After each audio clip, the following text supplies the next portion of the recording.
Hello, everyone. Thank you for tuning in. In today's episode, we're going to be talking about the mindset of the creative entrepreneur. Coming to you from San Antonio, Texas. Welcome to The Creative Entrepreneur, a podcast created to help entrepreneurs build their business. Branding, marketing, analytics, positioning, and lead generation. Plus, interviews with other business owners to learn from their successes and failures. Now, here is your host, Abel Garza. Hello, everyone. Welcome back to the Creative Entrepreneur. I'm very excited about today's guest. He is Egyptian born, came to the United States when he was just 16 years old. He's one of the more prolific entrepreneurs in Austin, and he is moving towards San Antonio, Texas. So I'm very excited to introduce to you Mr. Eddie Fooshang. How are you doing today? What's up, Abel? How you doing, buddy? Hey, man, I'm super excited to have you on today. I just want to know, what is it that you guys are doing in Austin that separates you from everybody else? I would probably say that I am very hungry. So hunger is definitely something that is, I would attribute to that for sure. Part of the fact that I grew up in the other side of the world and not knowing what are the possibilities that you can have in a free society. And that was one of the passions and drives and goals for me to obviously come to this country back at the age of 17. That was one of the things. I am very hungry. I'm very driven. I appreciate the opportunity that I have that a lot of people don't have. So that's one of the things I think that separates me from a lot of people, is because I believe that being born on the other side of the world, people that are born here take things for granted. Where someone like myself saw how it is on the other side of the world. So when we come here, we appreciate it. We're very grateful. And we know that I was chosen to be able to come to this country where millions of other people around the world would die, and actually die trying to come to this country. So that's, I think, the separation that I believe that I have over other people is the fact that I appreciate every moment that I have in this country. So I don't take it for granted. Would you say that fear is a big component to why other entrepreneurs don't get started or don't do what you're doing right now? So there's other components. I would say fear is definitely one of them. I think it's the biggest one. Feeling of what do you call it here? Contempt. When you feel content. Oh yeah, complacent. Yeah, definitely. Complacent. When you feel like I'm happy with what I've got already, and I don't want to go. I think it's probably selfishness, if you will. Mm-hmm. When you feel that you yourself is happy and content, that you don't care about anybody else in your life who might be needing the help. And obviously you becoming more successful will give you the ability to help others around you. But I would definitely say fear of rejection, fear of failure. Sometimes even people are afraid of success because they feel like if I'm successful, I'm going to let other people around me down. I'm going to make them feel bad about themselves.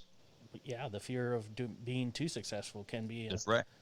Am I going to handle it? Am I going to be able to do it? Am I going to be able to get to doing what I need to do without messing up in the eyes of other people? And then I think that all boils down to also blaming other people. Right. Exactly. What is your technique on? You know how some people they're just indecisive. It's difficult for them to just jump right in. And I know that sometimes the situations that we're put in life almost dictate who we become. And so they just determine, like, if you're fired or you're put into a situation where you have to persevere, it's almost human nature to survive.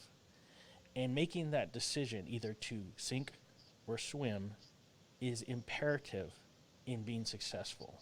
Mm-hmm. So that decision, to make a decision, is paramount in making your decision to move forward either with your business or even just better yourself. Absolutely. How do you decide? one phrase that I say to myself every single time, and actually it's the title of my new book that I'm writing, Abel. It's called Now or Never. When you have that attitude of now or never, um, it really forces you and pushes you to push through your limiting beliefs. The reason why people delay making decisions is because they're afraid to make a mistake. It's fear. Again, right? Fear is literally the foundation of pretty much every procrastination out there. When people delay their making decisions because they're afraid to make a mistake. That's it, right? Or they're afraid that they're going to experience some discomfort.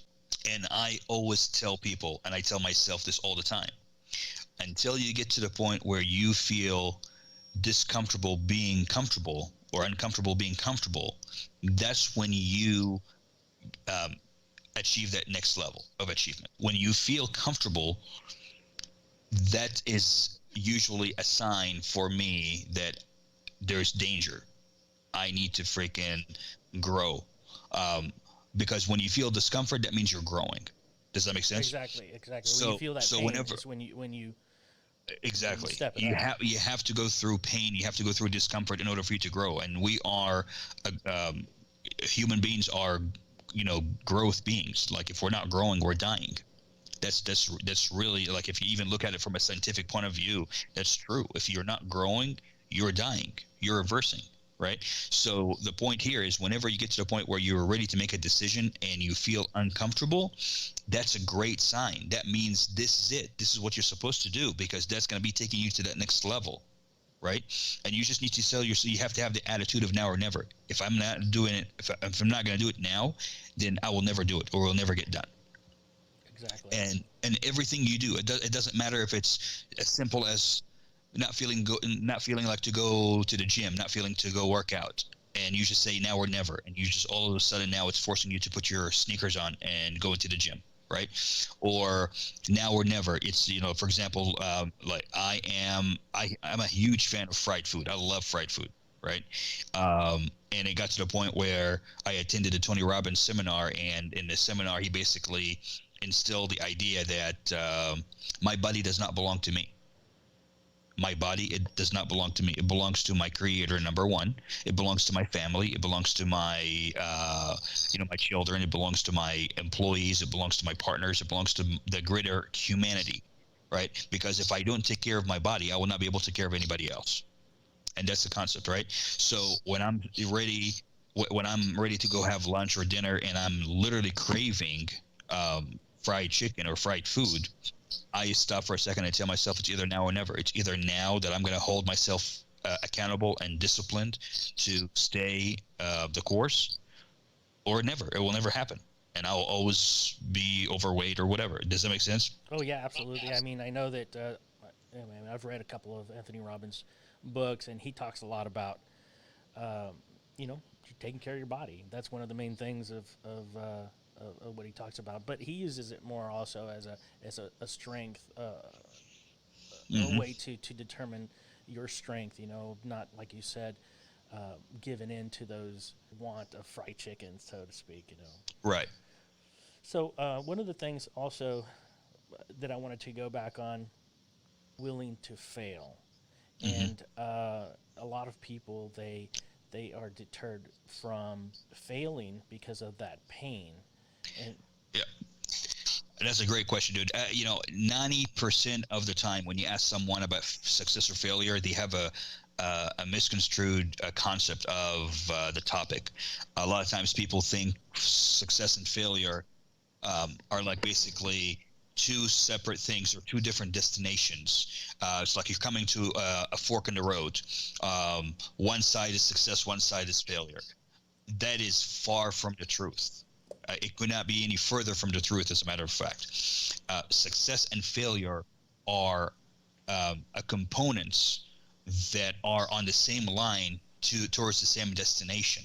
You cannot reach success until you reach failure first. Failure is a part of the destination. Does that make sense? It's in absolutely. the same. It's in the same line. It's in the same direction. There is no such thing as I'm going to avoid failure in order for me to reach success. It does not work. It does not exist. There is no success without failure.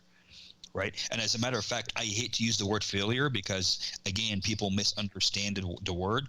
I like to use the word of a challenge or a setback or a speed bump, right? Because when you understand it, there's no such thing as failure.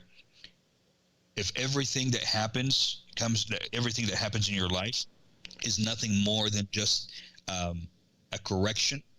It's a reason for you to correct your path, Exactly. You right? pivot. Exactly. That's the whole point. So I look at failures as nothing more than just a learning lesson. That's all it is, right? It becomes failure when you basically accept it as such, and you no longer get up and try again. That's when you're titled a failure, and or a failing individual, right? This is when you're considered a failure, is when you accept the first challenge or hardship or setback that you encounter, and you basically accept that this is it, there's no other way around it, and you literally give up. That's when you become a failure, right? But as long as you keep getting up and trying another approach, another avenue, another way, um, you are not a failure. You are succeeding in your path towards the grand success that you have in your mind. Does that make Exactly. sense? Yeah. So I mean, like you're saying, you have to rise to that occasion, and once you failed, it's almost like when we were going in the military, and I didn't know I could run 5 miles, you know, Hmm. and we're going and we're running and we're running, and then before you know it, they're like, okay, you're at the 5 mile mark, and I'm like, holy cow, I can't Right. believe I just ran 5 miles, and of course there was a lot of failures to get to that. You just Absolutely. you have to feel that pain to get to that point, and before you know it, you're transitioning, you're doing whatever it is you need to do to pivot to different areas of your expertise, and you finding the resources that you have available to you Hmm. to empower yourself and to rise to the occasion, and that gives you the courage that you need to move forward, I think. That's exactly right, man. I mean, you think about the babies. How long does it take for a baby to learn to walk? I mean, it takes a while, right? How many falls do they take in order for them to learn to walk, right? You never seen a baby just fall once and that's it. They give up and they're crawling for the rest of their lives just because they failed once, right? Stand up. That's the point.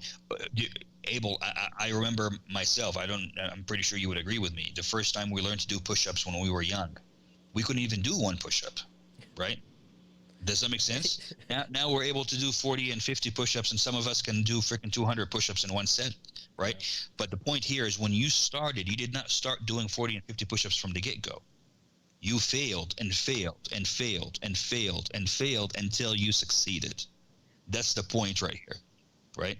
The success can never, ever, ever, ever happen without failure, right? Absolutely.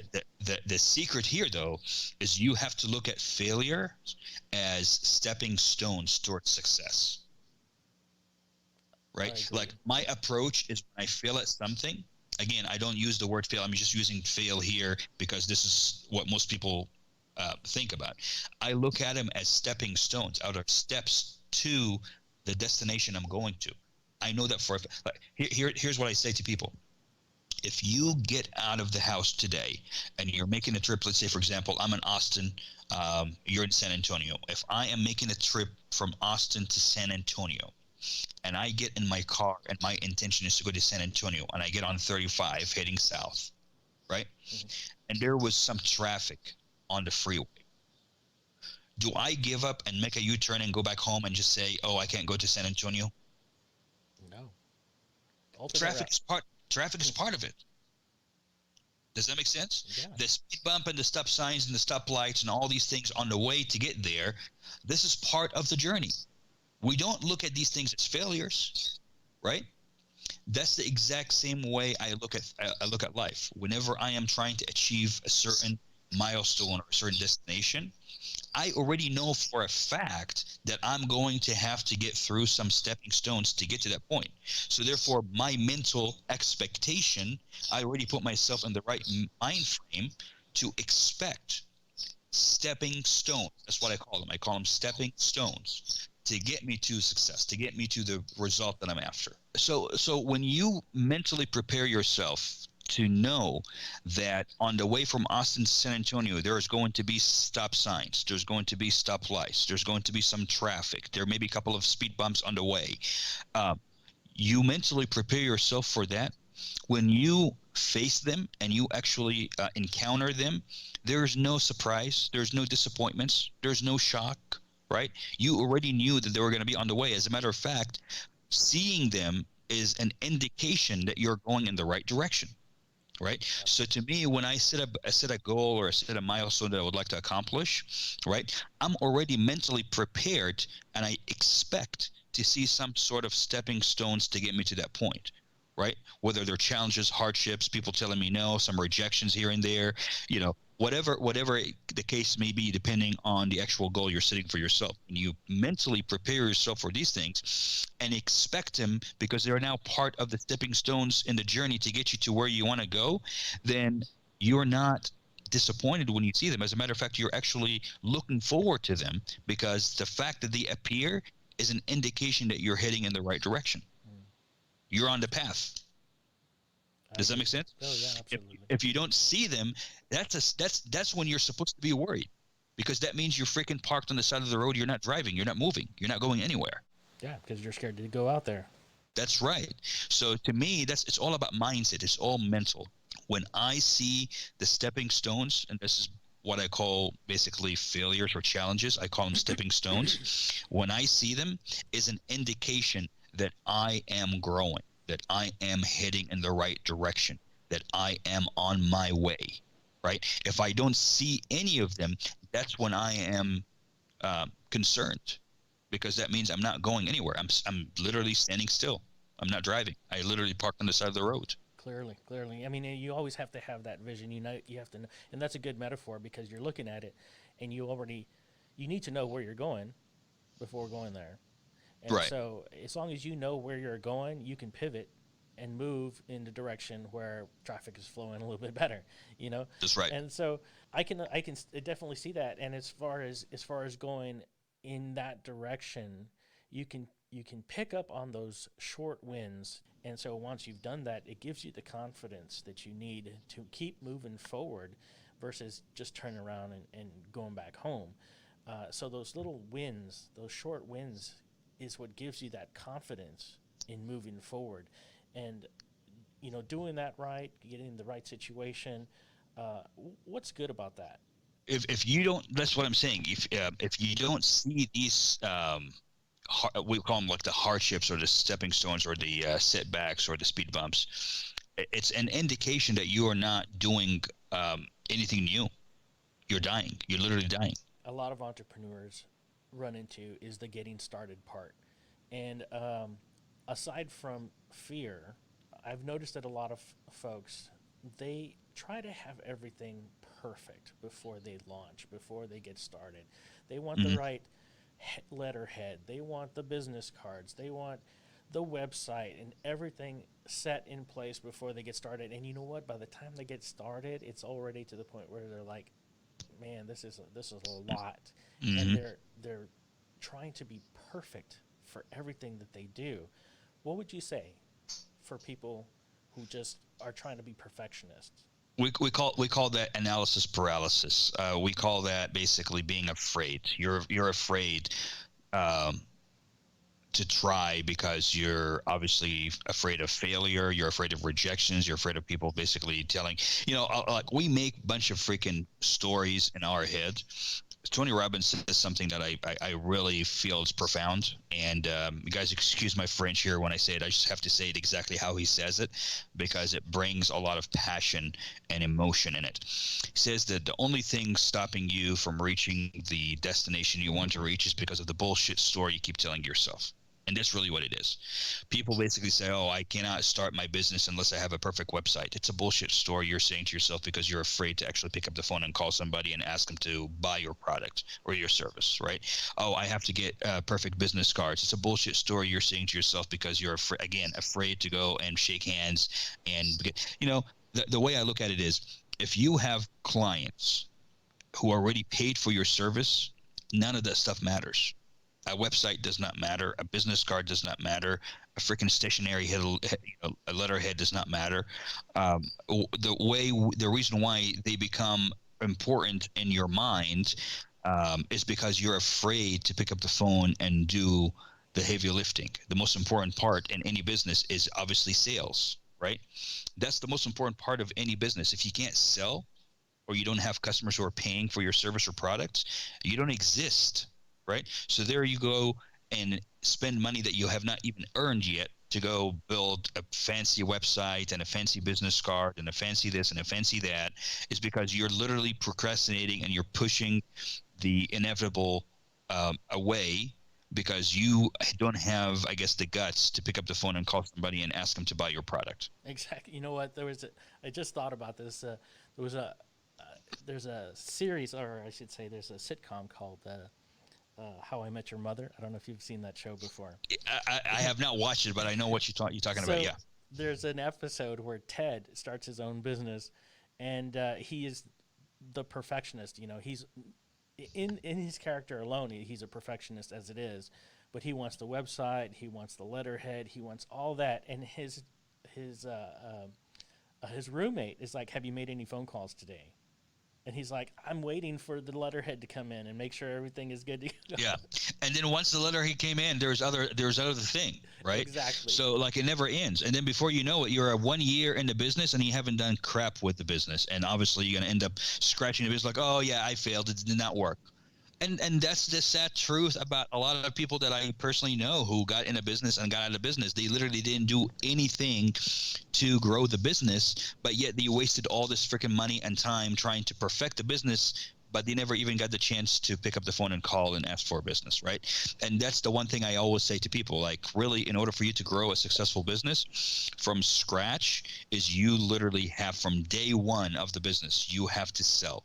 You have to sell. You have to get your clients, and then once you get the clients and they obviously paid you and you got the revenue in, then you can now take some of that money and go and upgrade your website, go ahead and upgrade your business cards, get your fancy letterheads. But until you close deals, until you have clients that are paying for your service or products, you have no business in spending money on perfecting your business. Does that make sense? Exactly. That 99.99% of the time, the people that fail in business is because of that. We call it the analysis paralysis. I have to say that when I was first starting out, I'm guilty. I was definitely guilty of doing that. Yeah. And it's all procrastination. It's all Yeah. rationalization, trying to figure out, oh, well, I can't get started just yet because this needs to happen. Or Here, yeah, I'll use me as an example, Abel. So when I started my business, I started my business in January 2016. Okay, there are other people that I know who basically had to go and rent a fancy office and got a fancy furniture for the office and went and got massive business loans, and they were literally under their head when it came down to loans, and they basically went and spent 4 or 5 months just setting up the office, making it all pretty. Right, and they have not closed a single transaction. Right, and unfortunately, some of those people are no longer in business because they obviously could not afford the business, and they went and hired staff and all this stuff from the very beginning before they even closed a single deal. Where I started by myself, literally, my office was Starbucks every day. I office out of freaking Starbucks every single day. I did not have any staff. I did not have any employees. I didn't have any overhead whatsoever. I went and I killed it by getting business in the door. And then once I obviously got the business and I start growing in my production, and at that point I was able to hire my first assistant, and then this assistant helped me close more deals, and then obviously I hired my second assistant, and that second assistant helped me close more deals, and then I hired my third assistant, and that's where I am today, right? And I obviously went and I leased an office after my second employee was hired. Actually, as a matter of fact, when I hired my first assistant, she was working from home, right? So the point I'm trying to make right here is people over complicate things out of fear. See, I would say I felt fear too. I was afraid to pick up the phone and call strangers and try to get them to use me. I was afraid to go talk to realtors because I was brand new in the lending business and nobody knew who I was and I did not have any really experience. So I was afraid. I was afraid people were not going to give me the time in the day and trust me to sit down and talk to their clients, right? So there was that fear, always there. It does not go anywhere. However, I pushed through it, right? I told myself it's either now or never, right? I told myself this is a stepping stone to my destination, right? I accepted the fact that this was going to be uncomfortable, and that's great because being uncomfortable is a sign that I was growing, right? And it made me learn. It made me train myself. It made me attend coaching classes. It made me attend events. I ended up investing in myself to try to learn, educate myself. Exactly. Right. Until I got to the point where I closed a couple of transactions. Now I felt that I have the experience. Now I had the confidence. Now I had the swagger. Now I went and talked to more people. And then before you know it, this is where I am today. Do you see what I mean? Yeah, absolutely. I mean, you talk about the growth, and you starting out from very little overhead, and then you start growing. That happens a lot with a lot of people, and I know that that is one of the key issues of just not growing. I've noticed that they stay there and they stay stagnant, and they think they have to do everything themselves. And I'm telling them, look, just collaborate. Everybody's a potential partner. Look to build your team and create that dream team that will help you grow. How is it that you have been able to build your team, and what is it that you look for to build your team? I'm not just talking about matching skills with the job, but also attitude and getting the right people to work with you on your team. That's a great question, man. You actually said you already gave the answer already. I don't hire for the skill. I hire for the attitude. I hire for the passion. I hired for the drive. I hire because these are things I cannot teach. I cannot teach someone to have a drive. I can teach somebody to have the skill, but I cannot teach someone to have the drive. I cannot teach someone to have the self-motivation. I can obviously motivate and inspire, but they have to also have a self-motivation from within, right? I cannot teach someone to have a great attitude. You either have it or you don't. I can teach you how to make a phone call, how to sell, how to have a great customer service, how to do this, how to do that. These are all skills that you can teach, right? But I cannot teach someone to have that drive and passion and attitude. So these are the things I look for. So whenever I'm sitting down and interviewing someone to join my team, the first thing I always say to them is I'm interviewing for a business partner. I'm not interviewing for employees, because at the end of the day, if they don't see themselves as partners in this business, then they're not going to be passionate about the growth of the team. That's absolutely correct. You're absolutely Does that make sense? right. Yep, absolutely. Yeah. If they have the attitude of employees, I don't want them. I don't want them, because an employee is just looking to get a paycheck and get out.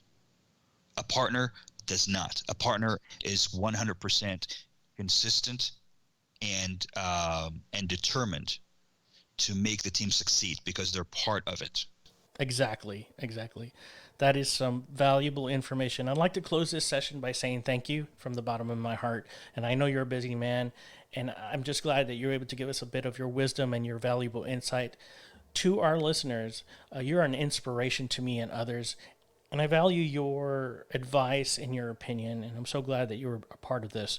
How can people reach out to you if they have any questions? Oh, very, very easy, man. You can text me on my cell phone number, 512-633-1573. You can call me. You can also find me on Facebook, Eddie Fooshang. Just find Eddie Fooshang on Facebook. You can message me there. I'm always open to answer questions. People want to pick my brain. I'm always available.